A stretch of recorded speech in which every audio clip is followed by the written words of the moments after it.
good for the first bit, which wasn't very good for the first bit of it, is when I actually decided to move back to Nova Scotia. So in the process of having my entire life upended, trying to stay focused, getting this meditation practice, I just decided to take the leap, move back to Nova Scotia. And during that time in the last month, I unfortunately lost the engineering consulting job that I was moving back for. And my best friend, who we were driving across Canada together, he had a heart attack and unfortunately passed away. So there was a lot of roadblocks and challenges that kind of got me to where I am today. But it's actually floating that has been the key to it all. When I learned that I lost my job in deep meditation, I was thinking, what can I do? What is my purpose? How can I serve? And I had this moment of like, you know what you need to do? You need to float. You should try to float. And that's where I learned that there is actually nowhere in Atlantic Canada to float. The closest place is in Montreal. And bada boom, bada bing, May 2015, we opened up the doors of the Floatation Center. I can't believe that I am going to be celebrating 10 years in May doing this. And this is the longest job that I have ever had. And it is the most fulfilling thing for me to do in the world. It's easy for me to say why I do what I do is because I absolutely love it.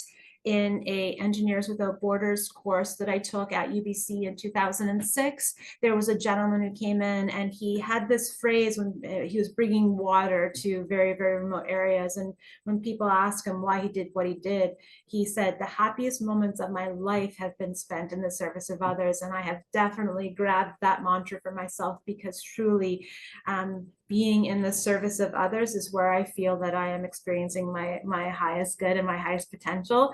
Also, I love to hug, and I get so many different hugs a day, and I get to witness the benefits of that folks feel or experience from like floating and other services that we offer. I do believe that a big part of why I feel that I can contribute to community in a meaningful way, in my opinion, is because I've actually been able to learn about what my boundaries are. So pass those boundaries and then just work towards betterment. And flotation therapy and meditation has been one of those reasons why.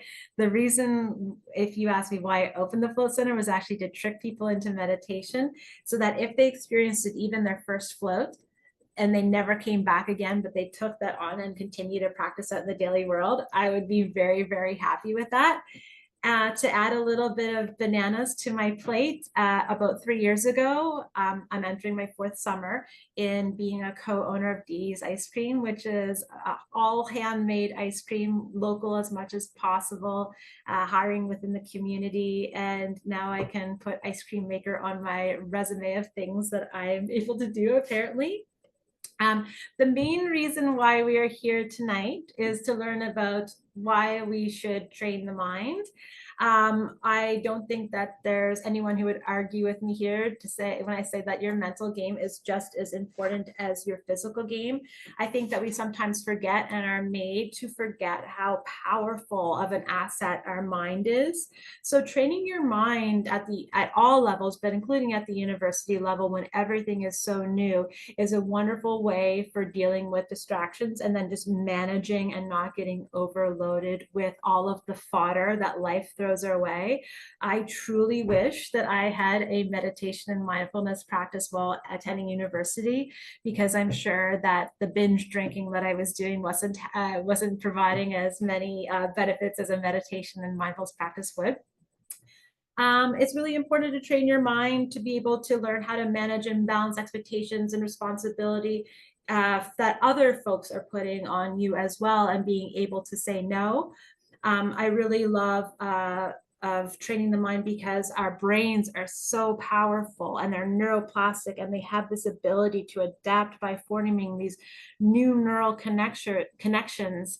And meditation is a way to do so. And meditation takes advantage of our brain's ability to do this.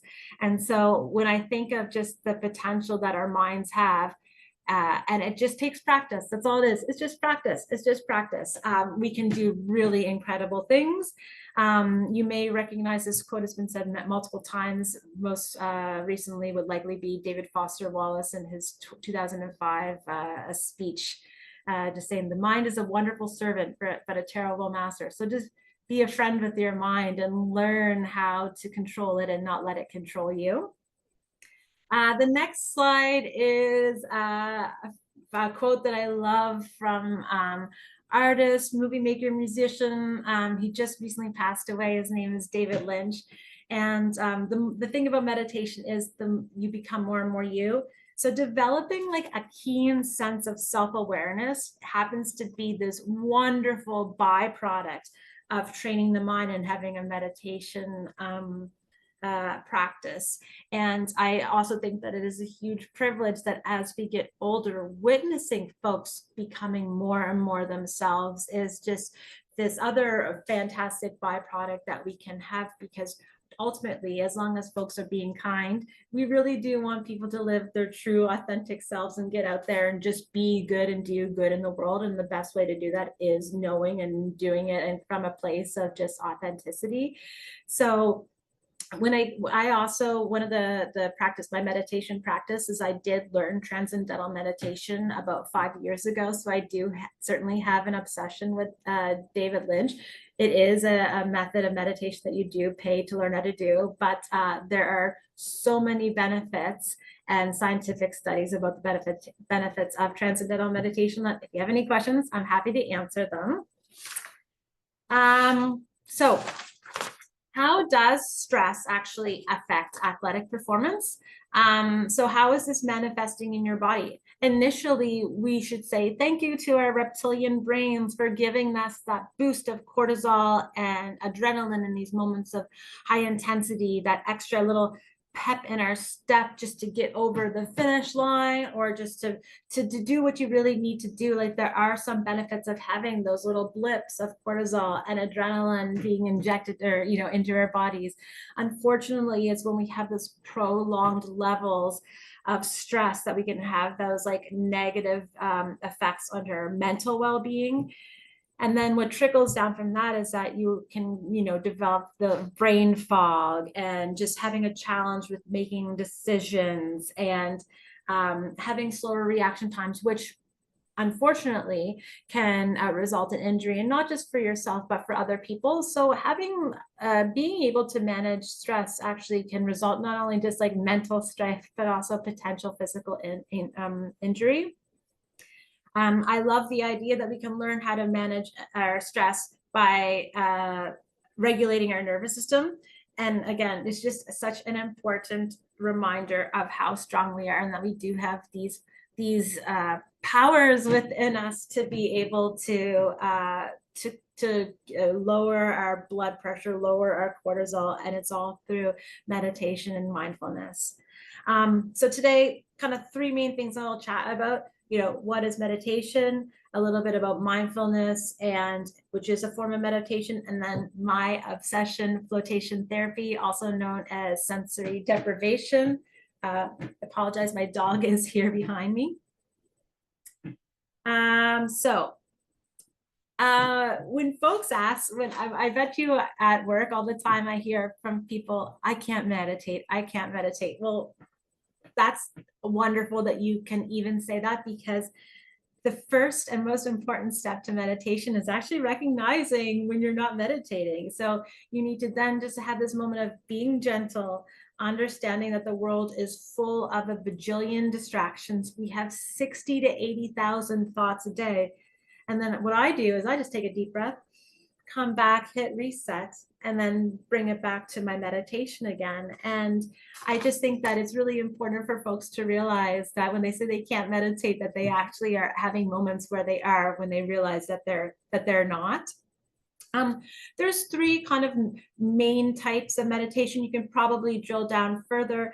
Breath work, which again, controlling our breath or focusing on our breath, to help with like slowing down our heart rate and bringing ourselves into ourselves and regulating our nervous system. Visualization, which I find incredibly important, especially in athletics.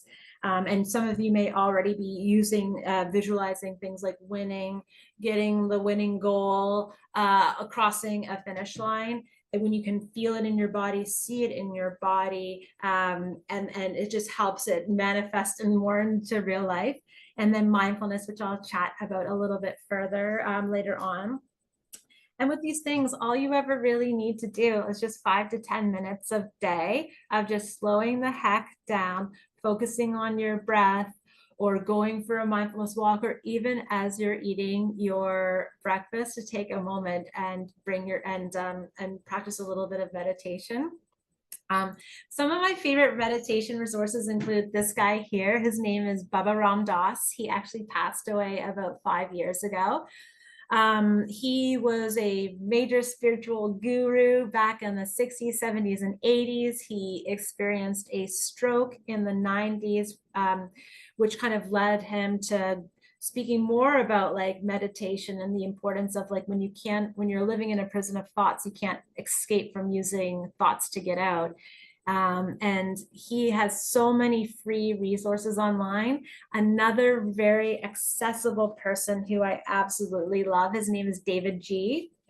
And he used to be, I think, on like Wall Street or something years and years and years ago, but he has a lot of very accessible 15-minute meditations. His voice is like butter. He comes from the sweet spot of the universe in Carlsbad, California. And I find that if folks who have been really wanting to start to develop a meditation practice, he seems to be the easiest to get into. I like to also remind people that you really are what you ingest, not just what you eat. So just be mindful of what you're listening to and use it to your advantage. I love sometimes if I am in a piss poor mood and that I can take something as simple as like a YouTube mantra video that's repeating, I am worthy, I am resilient, or something like that, or solfeggio tones, and watch as over time your mood shifts by just these little resources that are all free online, something that we didn't have before. I also love Insight Timer, Headspace. The Calm app is wonderful, but there are some very sports specific, athletic specific meditations that are available online. And it just took 2 moments for me to look them up. And I think that you should too. So I guess that we're moving on is a little bit more about mindfulness. So the easiest way for me to describe mindfulness truly is that Ram Dass saying, which is be here now. It's bringing yourself into the current moment and just being the silent witness of what's going on. I really love the thought that I am a mountain and my thoughts are clouds. And just like, oh, there's like a little Bob Ross moment. Oh, there's a happy thought. See you later. And it's just really important to have these moments where we just like be present. That's really what it comes down to, is just really being present. So some of my favorite types of mindfulness are doing body scans, again, starting at the top of your head or your feet and shifting awareness and bringing yourself into each part of your body. Sometimes I like to visualize like those areas lit up with like, a light, and it helps me feel more present in those moments. Grounding, putting your feet down on the ground. It's best if you do it outside. Even scientifically speaking, it's really great for having those negative ions. But bringing yourself into the ground to kind of just, I kind of come back to the saying of like bringing myself into myself. And then, of course, there's simple ways of just practicing mindfulness in every single thing you do, chewing with intention, walking with intention. If you're walking your dog and she stops and you get all angry about, well, just have a moment and think about, wow, my dog is out here today smelling these crazy smells, and just trying to bring yourself into that present moment with them, and just and being patient as well. It's easy to find mindfulness kind of in the everyday. And what I love about mindfulness is that it's possible just to bring this kind of practice from a training setting to also into the sports setting.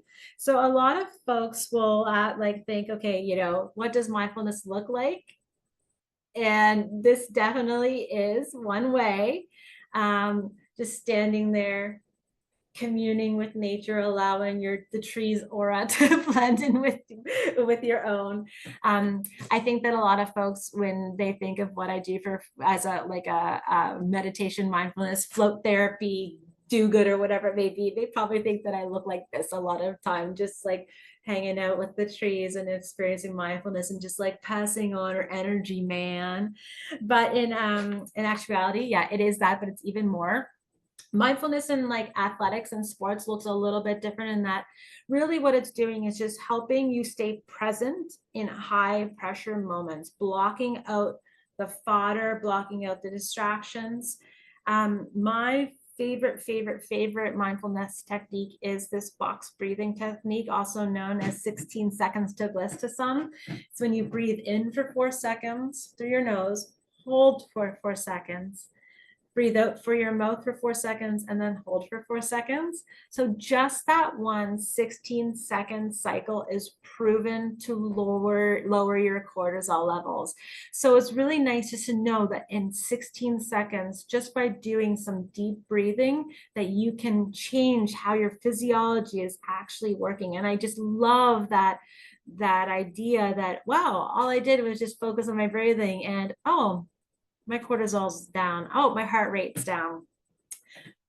You, as I mentioned earlier, you can take mindfulness and practice and training settings, and then basically develop muscle memory to bring and to use that mindfulness and that kind of deep breathing when it actually comes to competition times. One of the things that I do love about some mindfulness practices is that it's really important for us to find ways to challenge ourselves to feel uncomfortable in safe settings. So I love the idea just that it's even like, you know, sometimes you can be doing your box breathing and you breathe out for a moment. You're like, oh my God, I feel like I need to breathe in. Well, you can breathe in whenever you want, but it may be hard for you to hold your breath for that long. Cold plunges are another awesome way to experience and really feel our own health sovereignty, that we are in control of our health in many ways. And I absolutely love that there is a kind of cold plunge revolution happening right now, because everything that we really truly want is on the other side of discomfort and fear. And I think that cold plunges are just a way to remind ourselves of how powerful we are. This is me doing a cold plunge. I remember looking at the person who was guiding me through it, and I was thinking, I'm going to strangle you. And then all of a sudden, your system just calms. And you have these moments of, wow, pure calm, pure control, that you just went from shaking like a chickadee in the wintertime to being in full regulation of your system. So it's pretty wonderful what you can do. So let's see here. So the kind of a little bit of the meat and potatoes of tonight, what I'm into, what I'm really most excited about is floating. So if you are unfamiliar with floating, you may know it by flotation therapy or sensory deprivation, or those weird salt tanks that you get naked in and lay in the dark. But what it is that you are in these like really well engineered but enclosed tubs that have these high filtration system units and UV sterilization units, et cetera, et cetera. And in these tubs is that there's about 11 inches of water with 1,000 pounds of salts dissolved into it. So everyone is going to float because the specific gravity is high enough that it creates a buoyant environment for your body to lay on the water. When you get in the float tank, you typically lay back like this, and where there's no sight, sounds, or smells, and the temperature is the same temperature as your relaxed skin surface, you can actually go into a deeper state of relaxation. And the reason for that is because right now, approximately 90% of your brain's activity is processing stimuli. So it's just being ping, ping, ping, ping, pinged. And because when you float, all of those senses are slowly being stripped away, you can go into this kind of brain theta and delta brainwave state, which is kind of known as like maybe the meditation state, but it's also the state in our brains where a lot of relaxation and rehabilitation and just growth occur.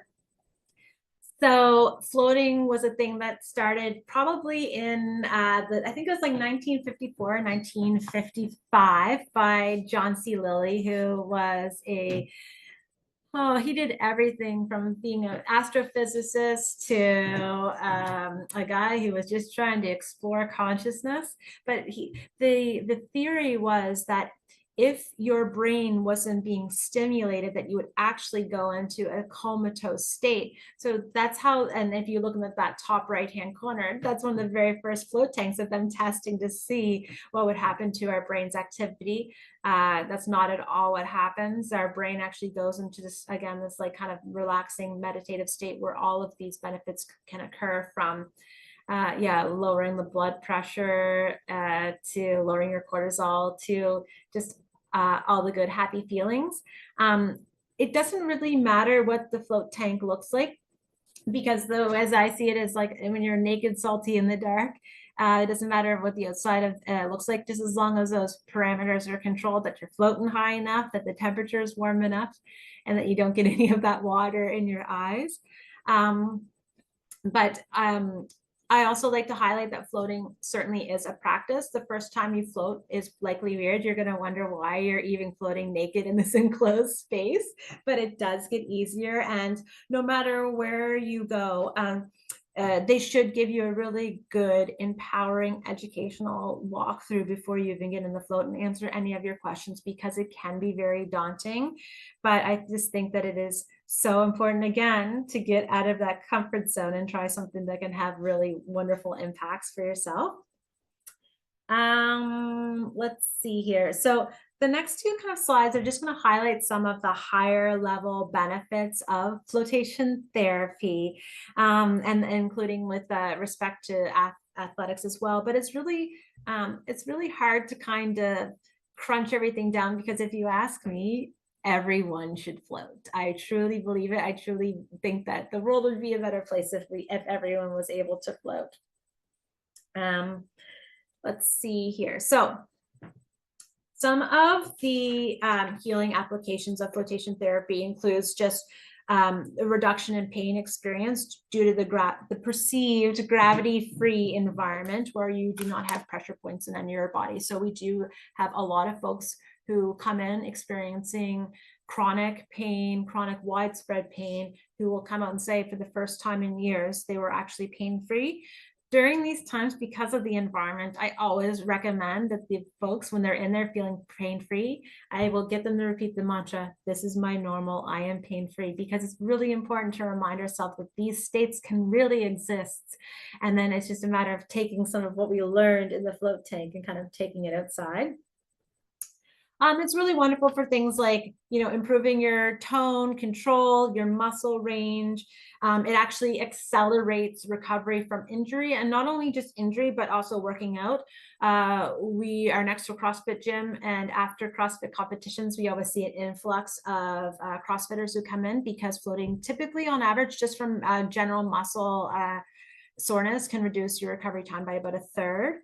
It also helps get rid of the lactic acid levels that get built up in your muscles from going into I'm trying to think, your no oxygen state. I can't remember what that is.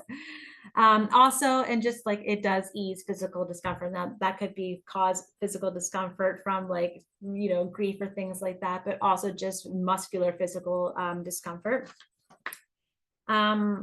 So another neat thing about it, and you can tell your bosses about this, is that it does actually help with returning to work by creating a more positive sense of feeling better about going back to work as well. So there actually have been folks who had claims that through WCB that have gone through to help with them pay for their float therapy. Flotation therapy aids with your long-term stress management. So not only just experiencing short-term benefits, but also benefits over a longer period of time. Not only does floating reduce your blood pressure and your cortisol levels, but you actually have an increase of a release of your happy neurotransmitters like your dopamine. And then another cool thing about it is that REST, which is another name for floating, restricted environmental stimulation therapy, is not a placebo. It truly works. That said, there's nothing wrong in my mind with the placebo effect, because I just think, again, it's just the power of our brain. But flotation therapy truly is an active treatment methodology. A couple more benefits here. So of improved athletic performance, duh, we already just talked about this. And there's actually an increased creativity and originality. There are studies done that David Lynch speaks about levels of creativity increased due to meditation practices and floating. And then one of the things that I truly wish that I could have used in university was that it is hands-on learning and super learning. There's a couple different ways of doing that. While you're floating, you can be in this distraction-free environment where you can listen to, say, like waterproof headphones. It may be something like learning a new language or practicing for a speech, or without having headphones, and that thing practicing a speech or studying for, you know, a midterm or something like that. And then for anyone here who hasn't seen the movie, there is a movie called Altered States that it does have floating in it. It does have, we can have altered states of consciousness experienced while floating. There's a lot of folks who come in to use floating for self-hypnosis, past life regression, for meditation purposes, but just generally speaking, it just makes you feel a lot better. One thing that I didn't bring up today, but there is some research, but nothing is more kind of at this point qualitative and anecdotal. We do have folks who use flotation therapy as part of their concussion protocol. The lack of stimuli, the lack of light really provides a lot of relief for folks who are dealing with post-concussion symptoms. So I really like to kind of highlight that there's no hard evidence. I only just know that every single person who's come into float who's experiencing a concussion has reported having feeling a lot better and feeling like a lot of relief from their symptoms. And that also goes with tinnitus or tinnitus as well. There's a lot of folks who come in again to find some relief from whatever they're experiencing. I know I went very quickly and kind of high level with some of these benefits, but there is an entire website that is dedicated to all of the flotation therapy research out there. It kind of just acts as a hub, and it's clinicalfloat.org. Happy to also share it with you. So there are certainly many athletes who float. I actually have, if you have one as well, I have a nice little paper all about specific athletes who float. But we have, of course, Steph Curry from the Golden State Warriors, 7-time Super Bowl champ, Tom Brady of Deflategate. There's multiple Olympic swimmers and entire Olympic teams in Australia who use flotation therapy as a part of their training protocol, as well as recovery protocol. What's also was neat in the year 2017 is that every team who won, whether it was a Major League Baseball, NHL, or NFL, the highest kind of standing in their sports league, every single team actually had a floating practice. So it was really neat to see that everyone who won that year all had floating practice, and you're like, yeah, that's pretty cool. Of course, that was back when Tom Brady was playing as well. For folks who really haven't heard about floating, maybe in this sort of context and the specific sort of context, they're maybe a little bit more familiar with it through gaining popularity in shows like The Big Bang Theory, Yellow Jackets, The White Lotus, Dave. And I think that, like, speaking of gaining some popularity in the mainstream, it's all about really getting the word about floating out there, because it is kind of a woo-woo niche practice. But again, there's a lot of hard science and research out about it. But a couple years ago, I actually had the chance to chat with Conan O'Brien about floating. And I haven't heard yet if he has floated yet.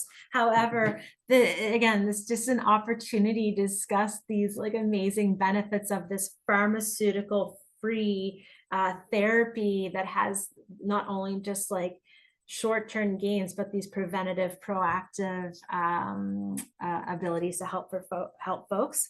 So not only did I get to share floating with my main man, Conan, I today got to share a little bit about floating and mindfulness and meditation with you. And I am just so happy to be here. And I just want to thank you so, so much. Of course, any questions, feel free to shoot them this way. Additionally, if you are interested in floating and if you have any financial barriers or questions, please reach out to me. Please reach out to me. It's really important for me to try to make this as accessible as possible. We also have a policy that if you self-identify as Black and or Indigenous, that you will float for 50% off the rate.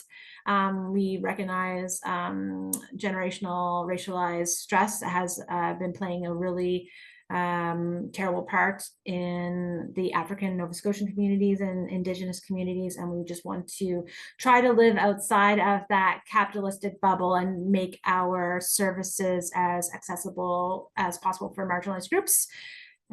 So anyone who's interested, just get in touch and I'd be happy to chat more. And if you ever want to come in for a tour, happy to do it as well. And I just hope from all of this that you may consider a little meditation practice and starting one of your own. So thank you so much. Thank you, Lindsay. That was that was lovely. We'll wait a couple of minutes here to see if people have some questions or some comments. And while that goes on, I'm going to ask my question. And it's more about you than it is about flotation. I certainly have spent time in your tanks and have enjoyed it. But I'm curious if you can take us back to your comments about sort of your athletic experience.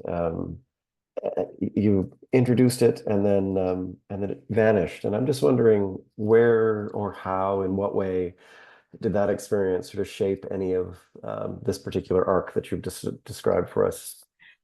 So, I mean, I basically started playing sports when I was 4 and played softball from when I was 4 until about 22.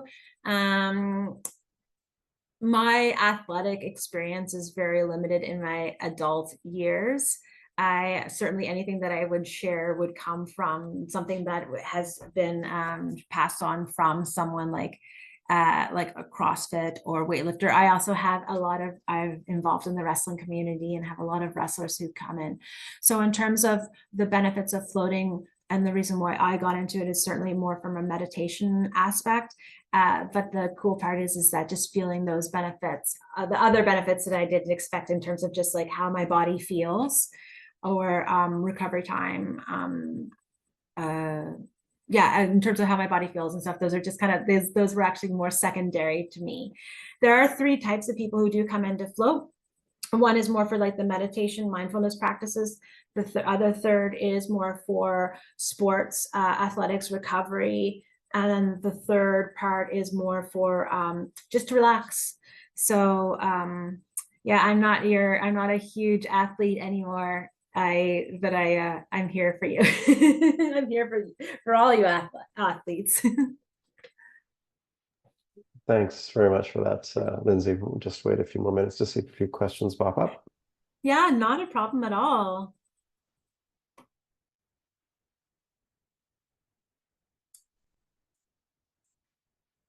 And oh yeah, and we do have a SMU discount as well. Anything that I can do for St. Mary's and like the Alumni Association. You guys have just been so wonderful to me. So and then of course now the McCain-McLean Center.